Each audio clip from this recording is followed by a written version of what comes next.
히브리서 1장 1절입니다. 옛적에 선지자들을 통하여 여러 부분과 여러 모양으로 우리 조상들에게 말씀하신 하나님이 이 모든 날 마지막에는 아들을 통하여 우리에게 말씀하셨으니 이 아들을 만유의 상속자로 세우시고 또 그로 말미암아 모든 세계를 지으셨느니라. 이는 하나님의 영광의 광채시요 그 본체의 형상이시라. 그의 능력의 말씀으로 만물을 붙드시며 죄를 정결하게 하는 일을 하시고 높은 곳에 계신 지극히 크신 이의 우편에 앉으셨느니라. 아멘. 우선 3절까지 봉독해 드렸습니다. 오늘 제1강의 말씀은 예수를 깊이 생각하라. 이 본문에서는 생각하라 이렇게 표현이 되어 있습니다. 우리 입장에서는 예수를 깊이 생각하자 이렇게 제가 말씀을 드리면서 시작을 해봤으면 좋겠습니다. 예수를 깊이 생각해보자. 예수를 생각해보자. 왜 이런 이야기를 하게 될까? 오늘 히브리서를 제가 준비하면서 전체의 주제를 한번 찾아봐야 되겠다. 주제를 한번 뽑아야 되겠다. 그래서 성경 히브리서 전체가 한마디로 무슨 얘기를 하고 있는가를 단마디로 우리가 기억하게 하려고 이 주제를 뽑는다는 것은 바로 그거지요.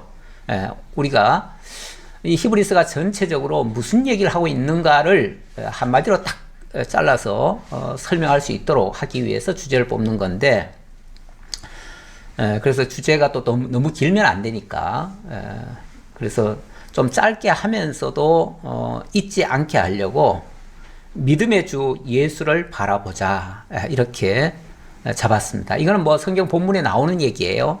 히브리서 12장 2절에 나오는 말씀인데, 믿음의 주요 온전케 하시는 이인 예수를 바라보자. 본문에 그렇게 되어 있습니다. 그걸 제가 그나마 조금 줄인 게 믿음의 주, 사실은 콧말을 했으면 좋겠어요. 믿음의 주 예수를 바라보자.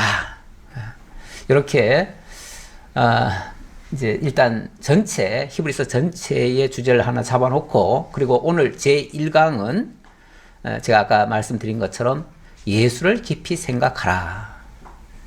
예수를 깊이 생각하라. 오늘 주보에 나온 거하고 조금 다르죠. 제가 밤새 좀 변화가 있었어요. 예.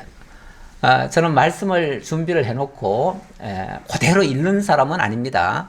일단 준비를 했어도 제가 이 강단에 서는 그 순간까지는 다시 봅니다. 다시 보고 또 보고 그러다 보니까 최종적으로 제가 증거할 때는 약간씩 수정해서 증거할 수가 있습니다. 그래서 일단은 제가 교환을 만들긴 했습니다. 왜냐하면 이거를 또 저는 이거를 단순히 그냥 오늘 강의 한번 한다 이렇게 끝나는 게 아니라 이걸 여러분들에게는 저는 1시간 하고 말지만은 여러분들은 이걸 나중에라도 다시 읽고 또 새길 수가 있으니까, 그리고 또 읽게 되어지면 다시 또 볼 수가 있으니까, 그래서 일단은 제가 이런 특별한 날에는 일단은 제가 교환을 만듭니다. 제가 아침에 집사람이 그러더라고요. 교환 보고 깜짝 놀래요. 이렇게 많이 적어 놓으면 이걸 어떻게 2시간 만에 하겠다는 거냐고. 사람이 먼저 질려버릴 거라고 그렇게 얘기를 하더라고요. 그래서 제가 어차피 저는 이렇게 준비를 했지만 듣는 여러분은 무조건 1시간이면 땡입니다. 그렇죠? 1시간은 무조건 끝날 거예요. 제가 아무리 많이 준비해도 1시간 이상을 넘기지는 못합니다. 그러니까 어차피 여러분들이 염려할 게 하나도 없어요. 어차피 1시간 안 넘을 거다.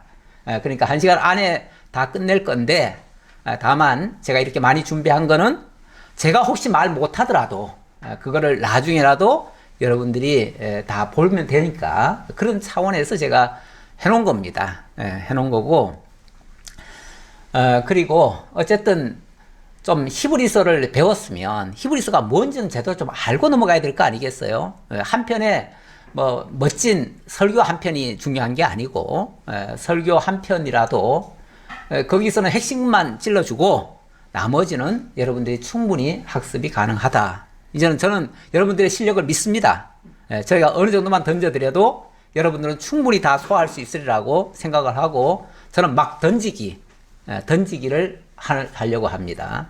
그러면 여러분들은 이제 얼마든지 그거 가지고 서로 요리도 할 수 있고 얼마든지 뭐 더 맛있게 여러분들이 뭐 우리가 음식을 조금 잘못 만들면은 내가 조금 더 양념해가지고 또 할 수도 있잖아요. 그쵸? 여러분들이 얼마든지 할 수 있는 실력이 있을 거라고 저는 믿고 저는 제가 그냥 준비한 대로 증거해 드리도록 하겠습니다.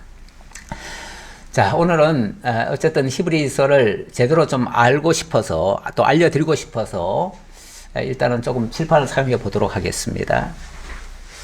일단 신약 성경이라고 하는 것이 시대별로 세 가지 종류로 나눌 수가 있어요. 마태복음부터 요한복음까지 이거는 우리가 이제 뭐라고 하지요? 복음서, 그냥 공간복음 이렇게 되게 하는데 이 복음서라고 하죠. 복음서, 사복음서 이렇게도 표현하는데 이 사복음서는 예수님이 이 땅에 오시면서부터 예수님이 이 땅에서 떠나실 때까지 부활 승천하실 때까지 그때의 사실적인 내용을 기록하고 있어요. 그러니까 이 시간적으로 시대로 말한다면 예수님이 주전 한 4년에 오셨거든요. 주전 4년에 오셔가지고 주후 33년까지 계셨어요. 그렇죠? 그러니까 요때까지의 기록이다 이렇게 얘기할 수 있어요. 물론 뭐 그 기록자는 나중에 기록한 것도 있어요. 하지만은 어쨌든 그때의 이야기다 라고 볼 수 있고요. 그 다음에 사도행전.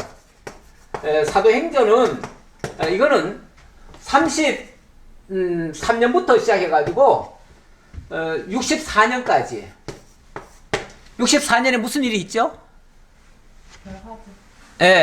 로마에 대화재가 일어납니다. 이 대화재가 얼마나 컸냐면요.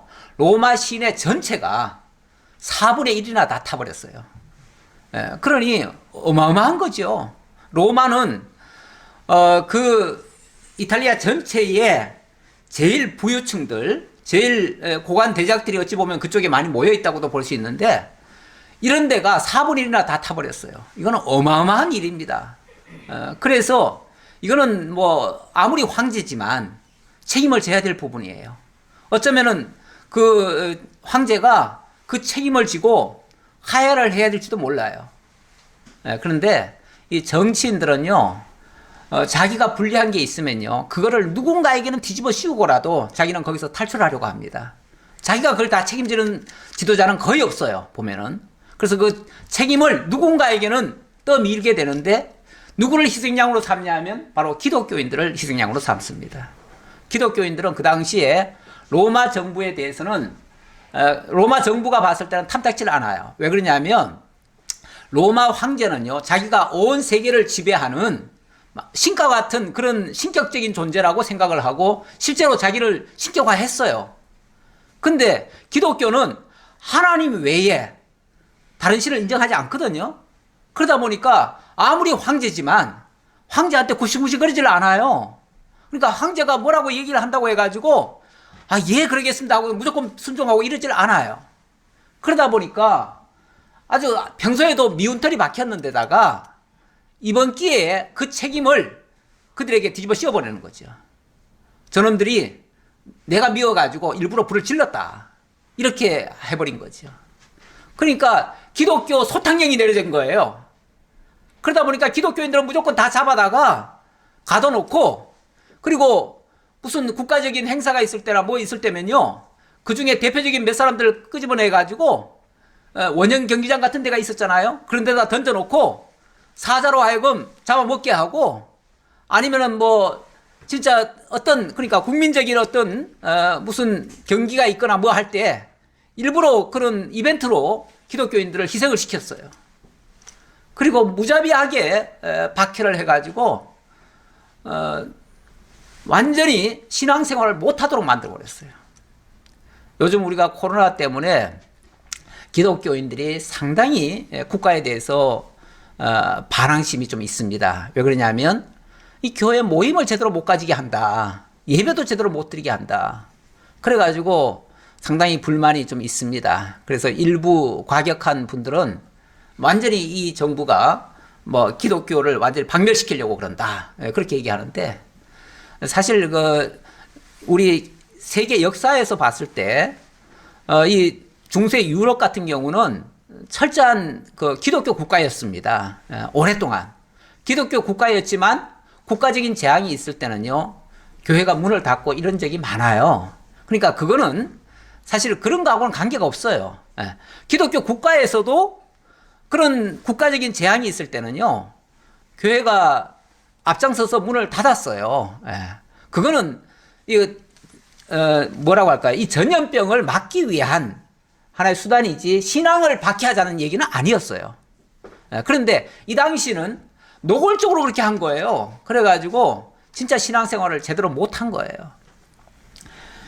그렇게까지 하니까 이제 무슨 일이 발생했냐면 신앙이 좋으신 분들, 정말 생명을 걸고 이 진리를 지키겠다고 하시는 분들은 그럼에도 불구하고 뭐 표면적인 예배 생활은 못할지라도 하나님을 떠나거나 배교하는 일은 없었어요.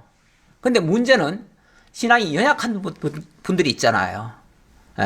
그분들은 흔들리기 시작하는 거예요. 특히 그 중에서도 유대교에서 오랫동안 몸담아 있다가 기독교가 이제 새로운 어찌 보면 종교로 부상한 셈이 됐잖아요. 예수님이 십자가에 부활 이후에 오순절 성령이 바람이 불고 그러고 나서 기독교가 막 세계 곳곳에 세워지고 심지어는 로마까지 세워지니까 그때부터는 유대교도들 중에서도 기독교로 개종한 사람들이 많았어요.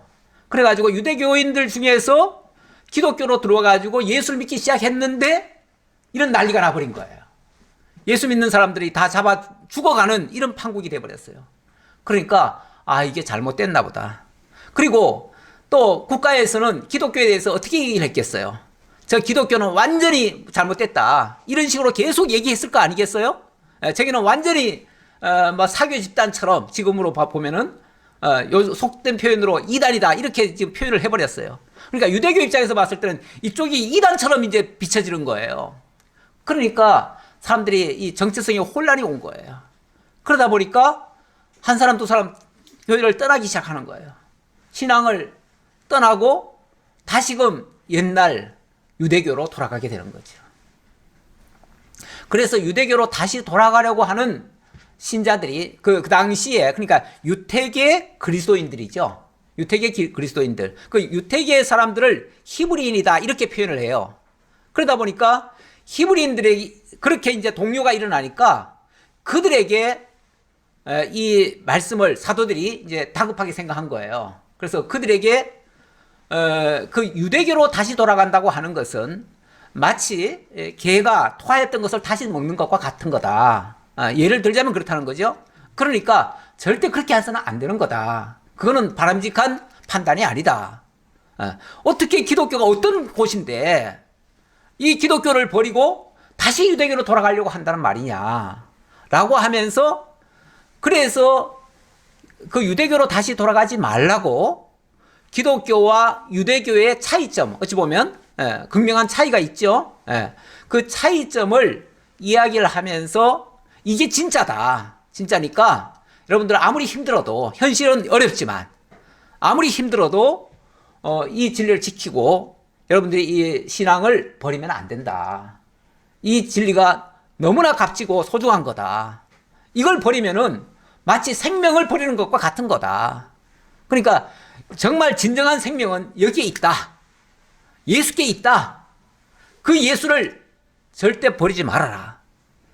그 예수가 우리의 믿음에 주고 우리를 온전케 하시는 분이시다. 우리를 영원한 안식으로 인도하실 분이고 우리의 모든 문제를 다 해결하실 그분이시다. 그러니 그분을 깊이 생각하고 그분이 어떤 분인지를 제대로 알고 그리고 그분을 떠나지 말아라 라고 권면하고 당부하고 이렇게 설득하기 위한 그러한 말씀이에요. 그래서 이 말씀은 그래서 이걸 이제 그러니까 64년부터 약 100년간 이때 이제 사도들이 편지 형식으로 이 진리의 말씀을 정리를 해가지고 이거를 각 교회나 또 이렇게 어떤 특정인들에게 보냈어요. 보냈는데 이 히브리서라고 하는 거는 히브리인들에게 보내는 편지예요. 그러니까 정식 명칭은 히브리인들에게 보내는 편지.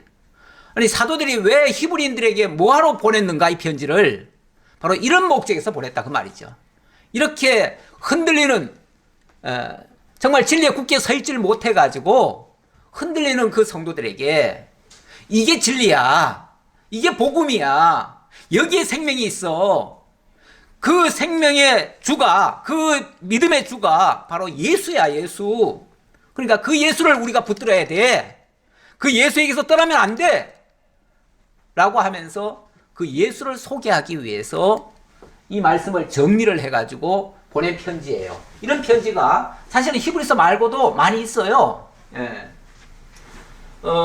뭐 히브리서, 또 야고보서, 요한 1, 2, 3서, 유다서, 요한 계시록까지 이 내용을 뭐라고 그러냐면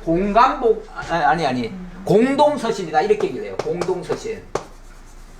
이 공동서신이라는 표현, 물론 요거 말고도 또 있죠. 또 있는 그거는 어떤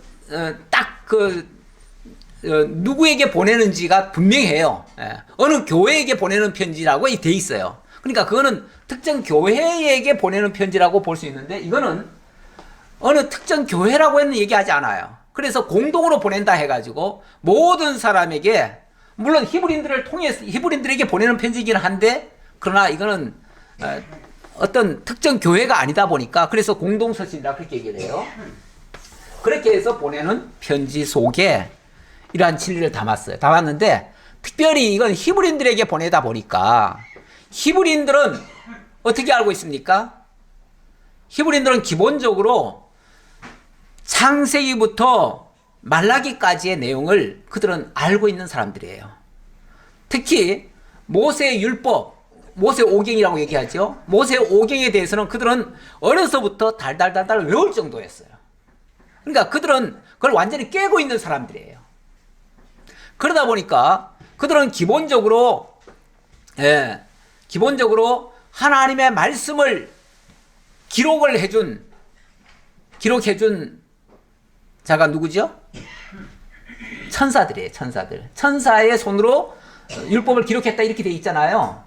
그러니까 천사에 대해서 굉장히 좋게 생각해요.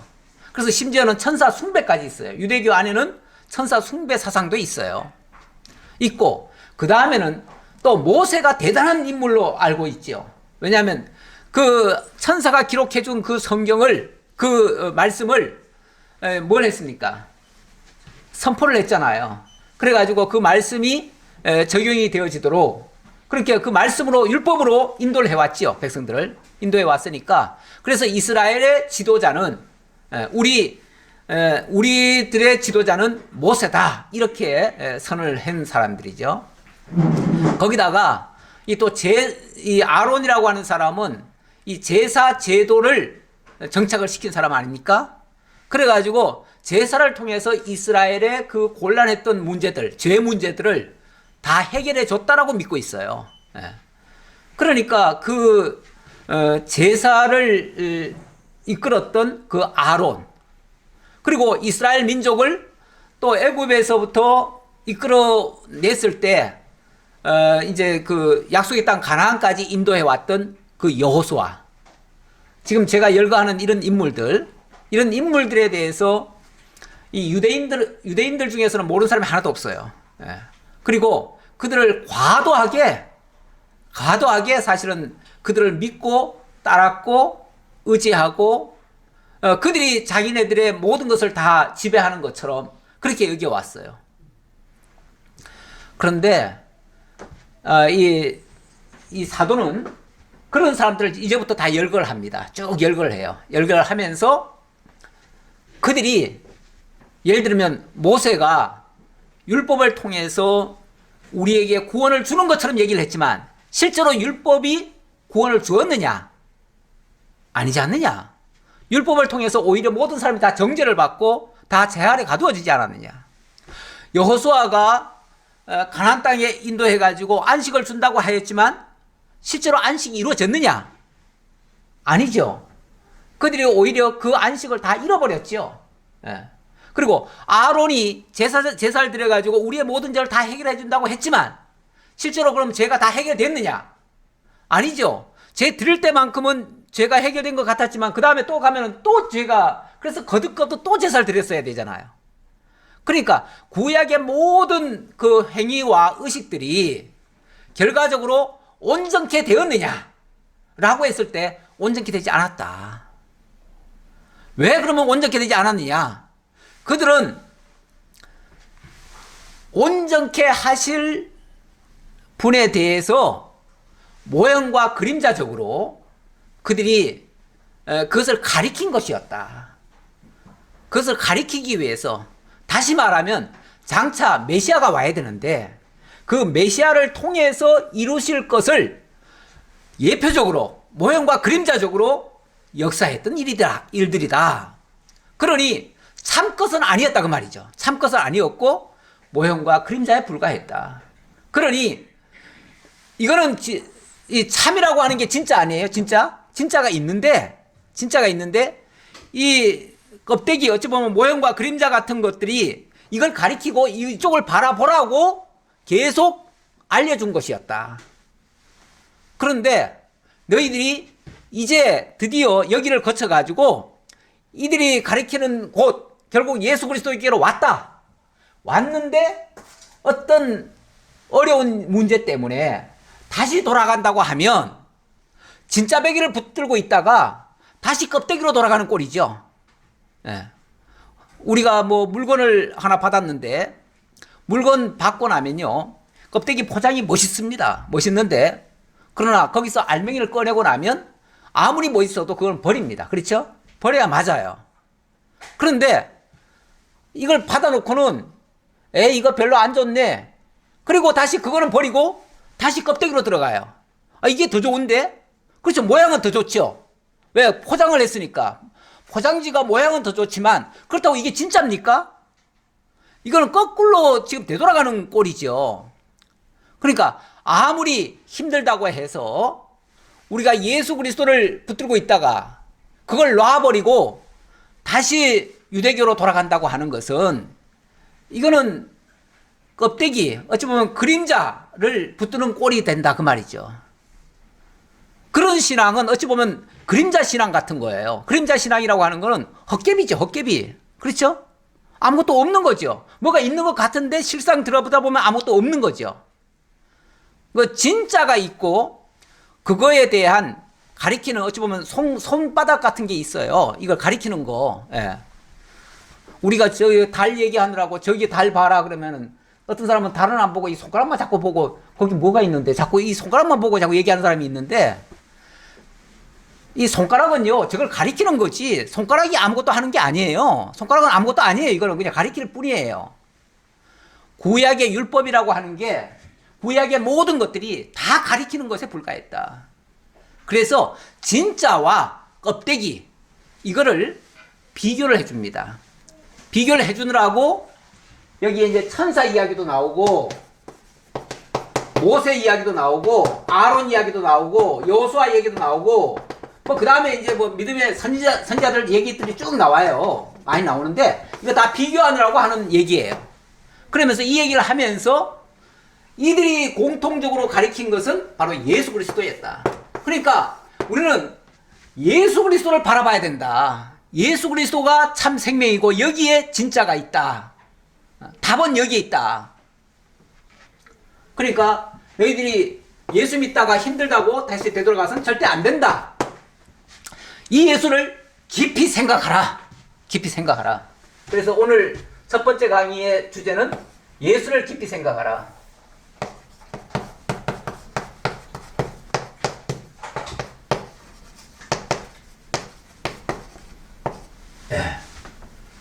예수를 깊이 생각하라. 자, 이런 뜻으로 얘기를 하겠습니다. 자, 그러면은 어떻게 예수를 깊이 생각해야 되는가? 한번 다시 왜 그 예수를 깊이 생각해야 되는가? 어려우면 어려울수록 예수를 더 깊이 생각해야 됩니다. 어렵다고 피하는 게 아니라 어려우면 예수께로 더 달려가야 돼요. 우리는 더 달려가야지. 그래야 진짜 살 길이지. 어렵다고 피하는 것은 아무것도 아닙니다.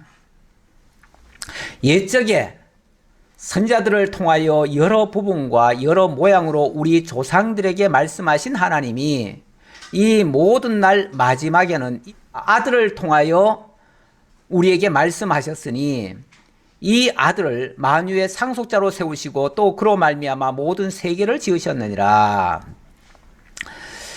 옛적의 선자들 통하여 여러 부분과 여러 모양으로 우리 조상들에게 말씀하셨다. 하나님이. 그렇죠. 옛적에라는 말은 구약성경 전체를 얘기하는 거죠. 옛적에는 구약성경입니다.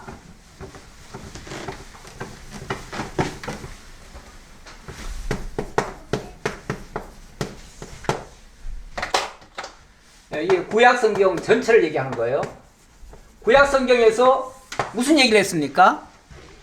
여러 부분과 여러 모양으로 우리 조상들에게 말씀하셨다. 말씀. 구약성경이 말씀이죠. 하나님의 말씀이죠.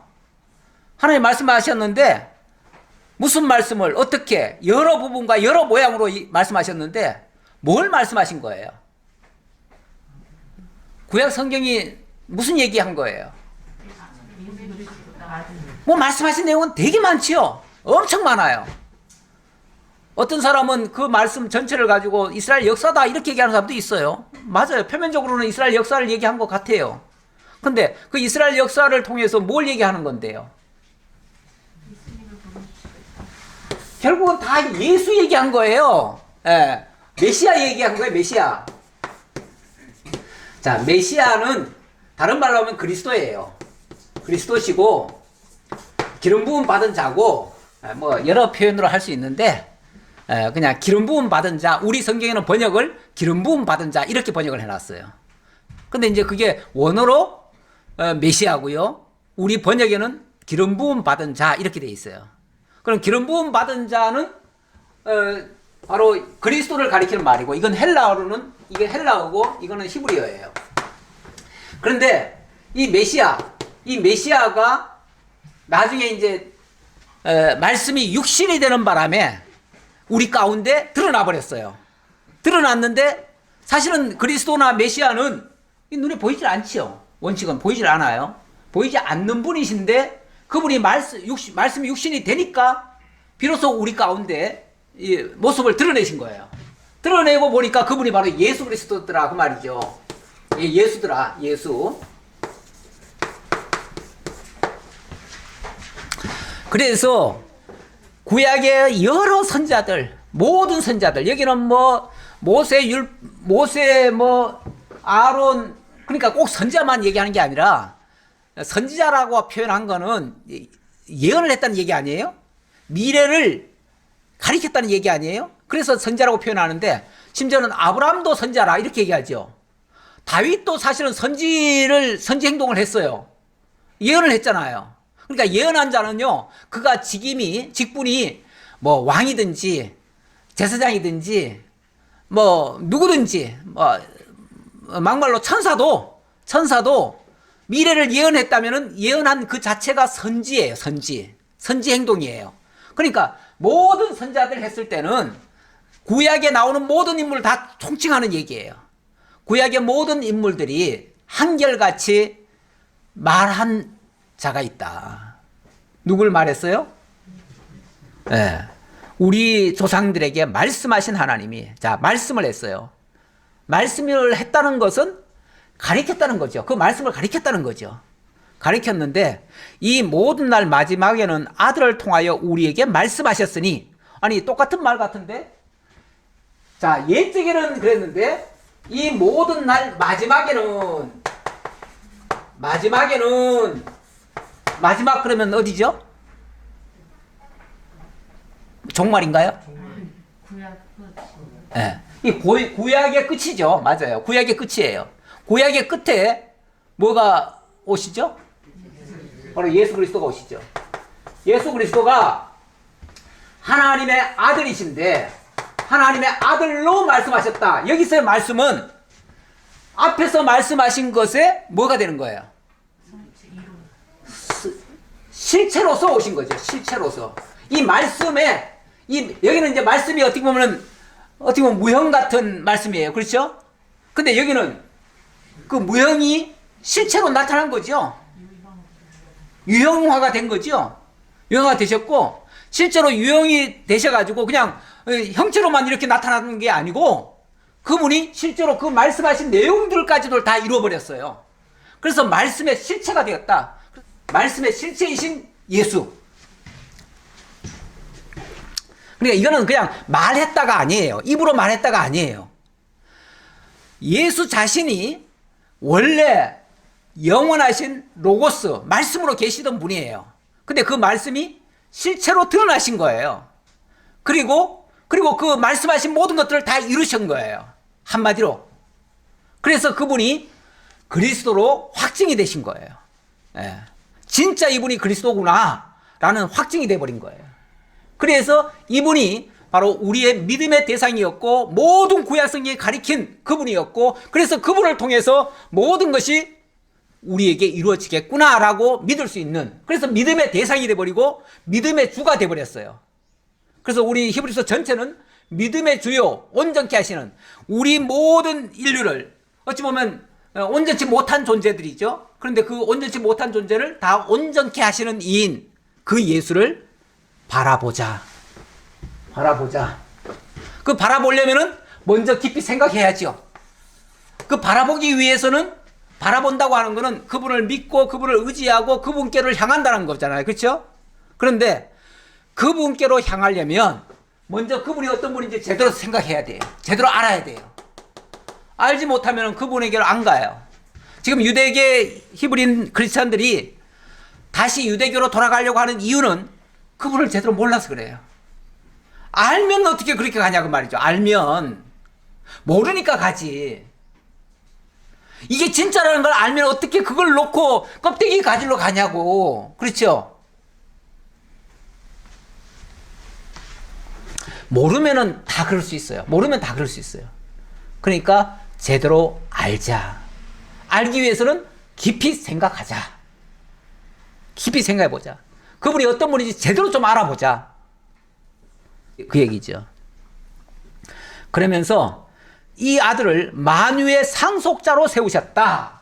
만유의 상속자. 이 만유라고 하는 거는 하나님이 만들어 놓으신 모든 것들이잖아요. 그게 다 만유지요. 그 모든 것들을 누구에게 맡겼어요? 그분에게 맡긴 거예요. 그 아들에게 주신 거예요. 하나님이. 그러니까 모든 문제의 종착에는 그분이 계셔요.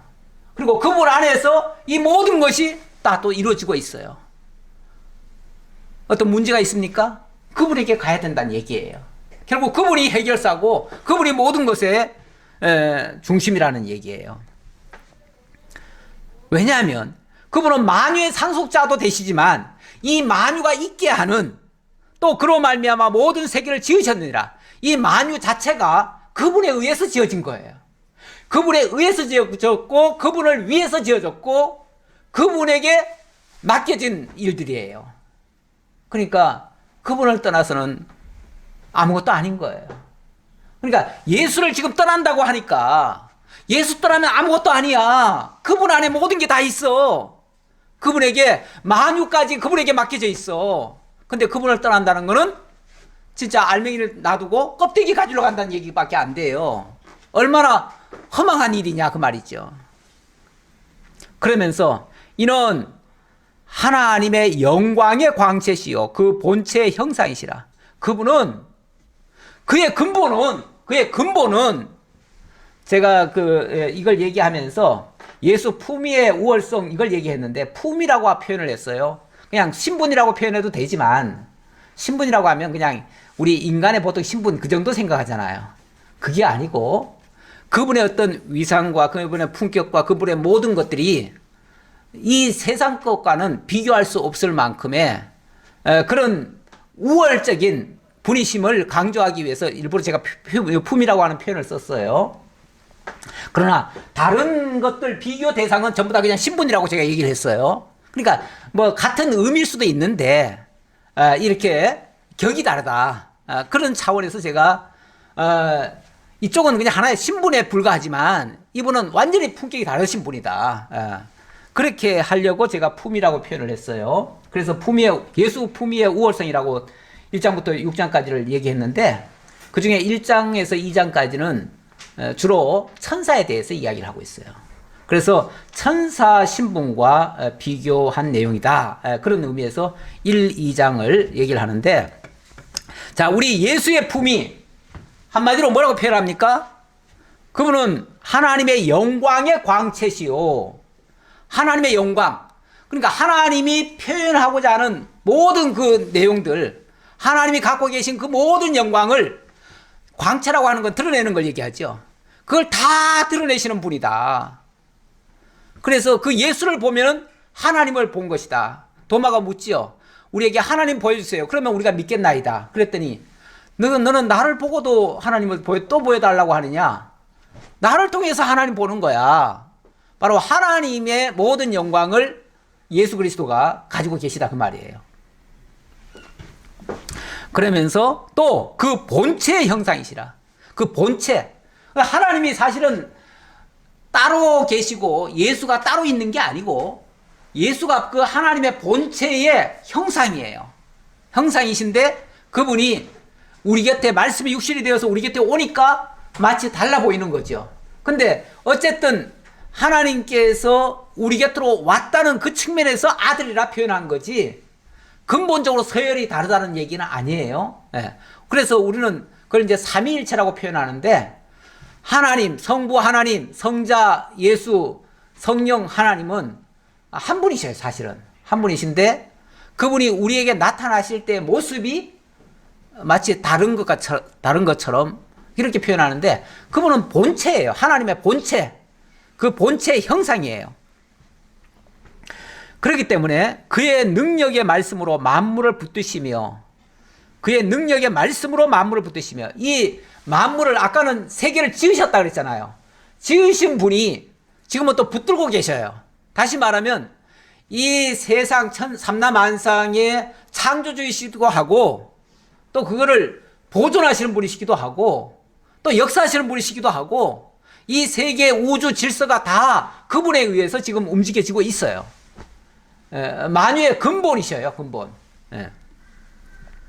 또 죄를 정결하게 하는 일을 하시고 죄를 정결하게 하시는 일을 하시고 이제 앞으로 이제 안식 얘기가 나올 건데 이 안식이라고 하는 게 하나님이 준비를 해 놓으셨지만 아직까지 그 안식에 들어간 자들이 없어요. 왜 못 들어갔는가? 이 죄 문제 때문이에요. 그래서 하나님이 제7일에 안식을 이야기를 하셨는데 그 안식에 첫사람 아담도 못 들어갔어요. 실패했어요. 그 다음에 두 번째 제7일 안식일은 하나님께서 모세 율법을 통해 안식하라고 했죠. 근데 이스라엘 민족이 하나님을 대적하면서 그 안식에 들어가지를 못했어요. 예. 그래서 광야에서 다 엎드려졌잖아요. 그리고 나중에 여호수아를 통해서 이건 이제 사장에 나오는 얘기예요. 사장에 나오는 얘기인데 여호수아를 통해서 다시 가나안 안식을 얘기를 하셨지만 가나안 안식 잠시 누리는 것 같았는데 얼마 안 가서 나라 쪼개지고 또 바벨론 포로 잡혀가고 하는 등 결국은 안식을 제대로 누리지 못했어요. 그래서 하나님은 다른 날 안식을 또 얘기하신다. 그러면서 그 안식은 바로 예수 그리스도를 통한 안식. 이게 진짜 안식이다. 이게 영원한 안식이다. 라고 얘기를 해요. 근데 그 안식은 예수님이 새로 만든다는 안식이 아니고 이미 하나님께서는 천지를 창조하시고 제7일에 안식일로 정하시고 그날을 안식하셨어요. 하나님은 안식하셨어요. 그리고 거기에 우리를 참여케 하시려고 하는데 모든 인류가 거기에 불합격이에요. 다 불합격인데 그 불합격되는 이유 중에 하나는 바로 죄 문제예요. 근데 그 죄 문제를 예수 그리스도가 해결하시겠다 그 말이에요. 해결하신다 그 말이에요. 해결하시면 자동으로 우리는 그 예수 안에 있는 자들은 그 안식에 참여할 수 있다. 예수를 통해서 그 안식에 참여할 수 있다. 이 얘기를 하는 거예요. 그러면서 정말 모세도 못하고 아담도 못하고 여호수아도 못했던 그 안식 이 예수가 하실 수 있다. 너희가 지금 여러 가지 환난 때문에 안식을 못하고 있느냐? 걱정 마라. 우리 주 예수님께서 안식케 하신다. 자, 이 얘기를 하시는 거죠. 그러면서 그걸 위해서 죄를 정결하게 하는 일을 하셨다. 그리고 높은 곳에 계신 지극히 크신 이의 우편에 앉으셨느니라. 결국 하나님 보좌에 앉으시고 결국은 만왕의 왕이 되시고 이렇게 되셨다. 그 말이죠. 자, 그래서 우리 주님의 그 품위가 이렇게 정말 남다른 모습이다. 근데 이걸 이제부터 이제 대조를 하느라고 천사 이야기를 합니다. 예, 그러면서 그가 천사보다 훨씬 뛰어남은 그들보다 더욱 아름다운 이름을 기업으로 얻으심이니. 예, 왜 이 얘기를 하냐면 지금 유태 크리스천들이 다시 유대교로 돌아가려고 해요. 근데 유대교는 기본적으로 천사 숭배를 하고 있어요. 왜냐하면 천사가 굉장히 소중한 분이고 모든 사람에게 천사들이 함께하고 있고 그 천사에 의해서 자기들이 보호를 받고 있고 이렇게 생각하고 있거든요. 일종의 천사가 자기들의 소신이에요. 그러니까 가만히 보면요, 유대교도 미신적 요소들이 엄청 많습니다. 그들 속에. 지금도 보면 유대교인들은요 미신적인 행위를 해요. 그래서 마호멧 얼마 전에 라마단 기간이 있었잖아요. 그 라마단 기간에 보면은 그들이 라마단 기간 동안은 해가 질 때까지는 절대 음식을 먹으면 안 돼요. 근데 해가 지고 나면은 하루 종일 굶었던 거를 한꺼번에 다 먹습니다. 얼마나 위선적이에요. 얼마나 거짓된 행위들이에요.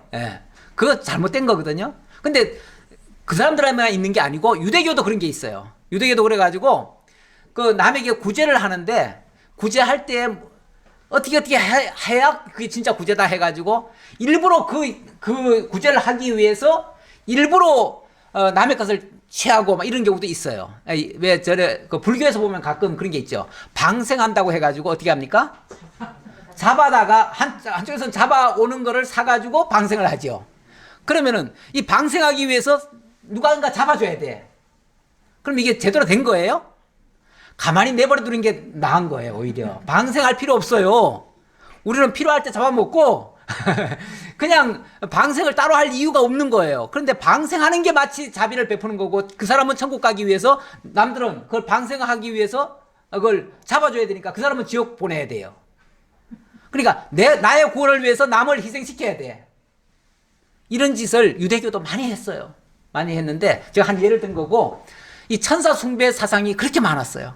그래서 그 제자들 보면은 제자들이 막 어려움일 때 각 천사들이 나의 천사들이 나를 지키고 있다 뭐 이런 식으로 표현한 예도 있어요. 그게 유대교의 하나의 풍습이에요. 풍습인데 이렇게 천사를 그렇게 믿고 천사가 마치 구원해 줄 줄 알고 있는데 그러나 하나님이 천사 중 그 어느 천사에게도 이렇게 말한 적이 있느냐 그 말이에요. 그러면서 하나님께서 어느 때 천사 중 누구에게 너는 내 아들이라 오늘 내가 너를 낳았다 하셨으며 또다시 나는 그에게 아버지가 되고 그는 내게 아들이 되리라 하셨느냐? 그렇게 한 적이 있느냐 그 말이에요. 없어요. 하나님이 천사들한테 그렇게 표현한 적이 없어요. 그러니까 천사는 그렇게 존숭받아야 마땅한 존재가 아니에요. 그렇죠? 또 그가 마다들을 이끌어 세상에 다시 오게 하실 때에 하나님이 모든 천사들은 그에게 경배할지어다 말씀하시며 또 천사들에 관하여는 그는 그의 천사들을 바람으로 그의 사역자들을 불꽃으로 삼으시느니라 하셨으되 이 말은 오히려 천사들한테는요 우리 주님이 오실 때 뭐라고 그랬냐면 너희 천사들은 그에게 경배하라 예수 그리스도께 경배하라 이렇게 얘기했다는 거죠. 그래서 천군 천사가 예수님 탄생할 때 보면 경배하는 장면이 나오잖아요. 그 얘기가 나와요. 하늘에서 막 찬양하고 그러잖아요. 그런 장면이 나오고 또 그 다음에는 천사들에 관해서는 그는 그의 천사들 다시 말하면 메시아가 이 천사들을 오히려 부린다 그 말이에요. 어떻게 부리느냐? 천사들을 바람으로 그의 사역자들을 불꽃으로 삼으시느니라. 바람으로도 삼고 불꽃으로도 삼아요. 이 바람으로 삼는다는 것은 이 세상 삼라만상을 역사하실 때에 역사 섭리를 하신다는 얘기고 불꽃으로 삼는다는 말은 심판의 도구로 쓴다 그 말이에요. 우리 하나님이 우리 주님이 필요하면요 천사들 동원해요. 동원해가지고 천사들 통해서 심판도 하고요. 또 이 구원의 역사도 하시고 다 하셔요. 그러니까 하나님이 쓰시는 주님이 쓰시는 도구지 천사가 그렇게 대단한 존재 아니야. 그 얘기하는 거예요. 이거는 유대교인들한테는 깜짝 놀랄 일이에요. 유대교인들은 천사가 마치 대단히 존송받아 마땅한 존재로 알고 있는데 그렇지 않다고 하니까. 그런데 아들은 어떤가? 우리 이 아들 예수 그리스도는 어떤가? 예수 그리스도는 아들에 관하여는 하나님이여 주의 보좌는 영영하며 주의 나라의 규는 공평한 규인이다. 예. 주의 보좌가 영영하고 주의 그 규가 공평한 규다. 이 말은 만왕의 왕이다. 그 얘기예요. 예. 영원한 왕이시다. 만주의 주고 만왕의 왕이 되셨다. 그분은 이렇게 얘기하는 거죠. 그러면서 주께서 의를 사랑하시고 불법을 미워하셨으니 그러므로 하나님 곧 주의 하나님이 즐거움의 기름을 왕께 부어 주를 동류들보다 뛰어나게 하셨도다 하셨고, 여기 즐거움의 기름을 주께 부었다 그랬잖아요. 즐거움의 기름이라고 하는 게 아까 제 메시아를 기름 부은 자라고 그랬죠. 그랬죠? 이 메시아란 말이 바로 기름 부음 받은 자다. 그런데 이 기름이 무슨 기름이냐면 즐거움의 기름을 부었다. 그렇게 이제 승리의 기름을 부으시고 그분으로 하여금 만왕의 왕이 되게 하셨다. 그래서 그리고 만왕의 왕인 뿐만 아니라 그는 또 의를 사랑하시고 불법을 미워하셨다. 의의 왕이 되시다. 또 의의 왕이 되셨다. 네, 이런 얘기죠. 그래서 주께서 주를 동류들보다 뛰어나게 하셨도다. 동류들보다 뛰어나게 하셨다는 말은, 자, 지금부터 열거하는 모든 사역자들 있죠. 천사, 아까 얘기했던 모세, 또 아론, 요수아, 어찌 보면 다 하나님의 기름 부어서 세운 자들이에요. 그런데 이 모든 동료들보다 뭐하다? 뛰어나다. 뛰어나다. 월등하다. 우월하다. 저는 이제 우월이라고 이 표현을 했어요. 우월하다. 월등하신 분이다. 그러면서 주여 태초에 주께서 땅에 기초를 두셨으며 하늘도 주의 손으로 지으신 바라. 그것들은 멸망할 것이나 오직 주는 영존할 것이요. 그것들은 다 옷과 같이 낡아지리니 의복처럼 갈아입을 것이요. 그것들은 옷과 같이 변할 것이나 주는 여전하여 연대가 다함이 없으리라 하였으나, 뿐만 아니라 이 주님은 이 세상의 삼라만상 모든 피조물들은 시작이 있고 다 끝이 있죠. 그리고 다 또 낡아지고 없어져 가죠. 이 세상의 삼라만상 모든 것들은 다 사라져버릴 것들인데 우리 주님, 바로 우리 주님은 영존하신 분이다. 영존하신 분. 예. 세상은, 예, 왜냐하면 당신이 직접 땅에 기초를 놓으시고 당신이 지으신 분이시고 이 삼라만상을 다 거두실 수도 있는 분이시고 주권자시고, 뿐만 아니라 다른 것들은 다 멸망할 수밖에 없어요. 왜? 원래 없던 것들이요, 있다고 하는 거는 다 없어질 수 있는 거예요. 그 가능성을 가지고 있는 거예요. 물론 그 영원히 있게 하시면 있는 거죠. 그분이 있게 하시면 있는 건데, 그분이 없애려면 다 없앨 수 있는 거예요. 순식간에. 그리고 바꾸려면 다 바꿀 수 있는 것이고요. 그러니까 이 지상나라라고 하는 게 영원한 나라인 줄로 착각을 하는데 아니다. 이 지상나라라고 하는 거는 하나님께서 필요에 의해서 만드셨고, 또 때가 되면 이걸 바꾸실 거다. 그러니까 그때까지만 필요한 거지. 그래서 그때까지는 있다가 다 멸망할 것이지만 우리 주는 영존할 것이다. 영원 자존하신 분이시다. 그것들은 다 옷과 같이 낡아지겠지만 우리 주님은 연대가 다함이 없다. 다시 말하면 끝이 없다. 영원하신 분이시다. 이 얘기죠. 그런데 천사는 어때요? 어느 때에 천사 중 누구에게 내가 너의 원수로 내 발등상이 되게 하기까지 너는 내 우편에 앉아 있으라 하셨느냐?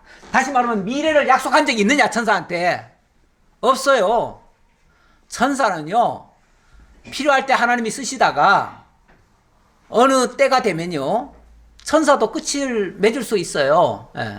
천사도 영원한 존재라고 말할 수 없어요. 하나님 쓰시는 도구예요. 우리 인간도 하나님이 어찌 보면 이 땅에 나게 하셨다가 또 거두시기도 하잖아요. 예. 그러니까 어찌 보면 그런 종류의 한 부류예요. 왜냐하면 천사도 피조물이니까. 모든 천사들은 섬기는 영으로서 영물이긴 한데 섬기라고 만들어 놓은 영물이지 그 자체가 무슨 위대한 존재인 것처럼 만들어 놓은 존재는 아니다. 그 얘기죠. 그러면서 섬기는 영으로서 구원받을 상속자들을 위하여 섬기라고 보내심이 아니냐. 오히려 이 천사는요, 주님하고는 아예 비교 상대가 안 되고,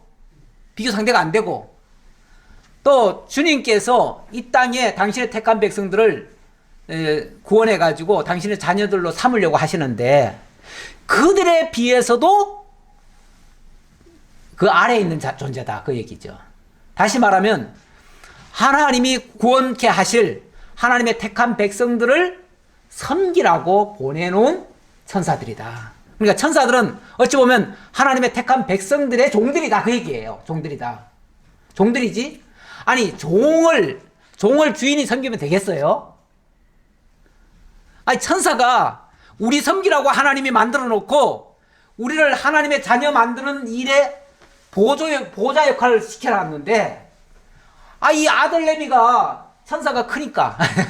왜 옛날에 보면은 종은 크고 그 주인 아들은 작으니까 그 종을 의지하고 종한테 믿고 종만 따르고 이러는 경우도 있었지요. 종을 부릴 생각을 안 하고.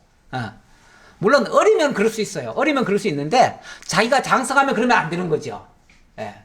종은 어디까지나 종처럼 대우를 해야지 종을 주인인 채 떠받들면 안 돼요. 그런데 이 유태계의 크리스천들은 이 천사를 갖다가 그렇게 떠받들었거든요. 너희가 유대교로 돌아간다는 말은 바로 그 짓을 다시 하려고 하는 건데, 거기서 구원해 놓으니까 다시 그리로 돌아가? 마치 개가 토했던 걸 다시 먹으러 가? 아무리 그게 맛있지만 맛있나요? 죄송합니다. 떡 먹어야 되는데. 예. 그러나 이렇게 그 가치를 모르니까, 이 그리스도의 진정한 발견을 못하니까, 예수를 모르니까, 한마디로 예수를 모르니까. 그래서 이 예수를 제대로 좀 생각해봐라. 이 예수가 어떤 분이신지 제대로 좀 알아봐라. 그러면은 이 천사 같은 거는 비교도 안 돼. 정말 위대하신 분이야. 그분을 믿는 자는 그분이 영원하신 것처럼 우리도 영원할 수 있어. 그분이 모든 것을 승리하신 것처럼 그분이 십자가를 당했잖아요. 십자가 고난이라고 하는 거는 사실 이 세상에 그 어떤 환난도 어떤 고통도 비교할 수 없는 고통이에요. 근데 그걸 이미 승리하신 분이셔요. 그러니까 그를 믿는 자도 그 승리를 함께 얻을 수 있어. 함께 누릴 수 있어. 그 안식에 함께 들어갈 수 있어.